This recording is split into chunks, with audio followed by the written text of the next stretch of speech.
Our first guest tonight is John England, an international piano entertainer from England. Hi, John. Welcome to the show. Hi, Kathryn. Thank you very much for having me. And you're at the Caravelle Theatre here in Branson. That's right. Tell us about your show. Well, it's as you say, it's international. It's an acknowledgement of the differences and the similarities musically that America and England share. We used to be great, and now you're great, and I'm celebrating that in all the music that I play. And what kind of music do you play? A little bit of everything from some Hollywood tunes to Broadway to sing-along, a little bit of country, which I've learned since I've come to the States because I didn't play much of that beforehand. A little bit of song and dance. I play the guitar a little. And the unique thing about the show is that in the second half, I play as many of the requests that the audience ask for that I can possibly play. So that's something that isn't done very often, but that's the way I started out. And I've got quite a few tunes in my head, so people ask for just about everything, and I try and play as many of those as I can. And you do this all by memory, don't you? That's right, yes. Well, I didn't learn the conventional route. I never took any lessons and can't read any music. So I have to do it from a memory. But you know millions of songs, probably. Well, quite a few. I don't know about millions, but quite a few, certainly, yeah. That's great. So how did you get to America? Well, via attraction to my then-to-be wife. I met her while we were internationally traveling in Europe, and I was so smitten with her that I decided to come over, and she decided to invite me over. So that's really what pulled me over here. That's great. And you have a family now? I do, yes. In fact, my wife just sent me, I'm missing them at the moment. They're at home in the Carolinas, but they're coming to Branson shortly. But she sent me a super picture of our baby daughter. She's just 2.5 now, and she just fills my thoughts from morning to night. Oh, I bet. When I'm not playing.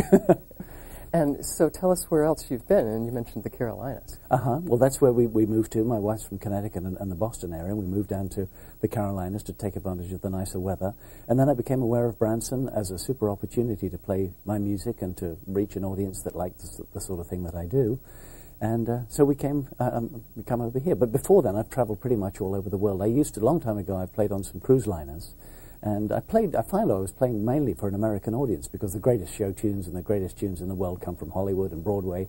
So that's pretty much how I gravitated to playing for a primarily American audience. And I read on your website, which is a great website, by the way, well, very you. informative. Thank you. I read that you used to take requests over the radio with the BBC. Yes, the British Broadcasting Corporation have a complete arm which is radio, and that's broadcast over here on NPR. And I had a show on there where people would call in live with either a romantic or an emotional request, something that they got married to or danced to at their wedding or something like that. And I was able to play that live in the studio, which has kept me on my toes, but it was great fun. How are audiences different here than European audiences? Well, they're freer to express themselves. They're ready to have a big happy time. I think the observation of European audiences is they're a little more uptight and a little more reserved. So it's a great fun to come over here and have somebody whoop in the audience or stand up if they like something. That's great. So it's an education for me. And they're free to ask for request the tunes. Absolutely, yes. And they're very ready to do that. I think that's the best connection in my show. It's great to show off and say, look how wonderful I am. But the truth is, I find that folks connect when you play something that's emotionally significant to them, means something to them. And so that's where I get my biggest kick. And your website, I listened to the list of tunes you have on the website, and they're all the favorites, aren't they? Absolutely. Rhapsody in Blue, Wind Beneath My Wings, Love Story, Moon River. They're the greatest tunes. They'll last forever. And it's just a privilege to be able to play them here. It really is. And you don't wear any sparkly outfits during your show, do No, you? absolutely no. I'm just off to Walmart here with this one, but I shall get dressed down when I actually go. You've noticed, have you?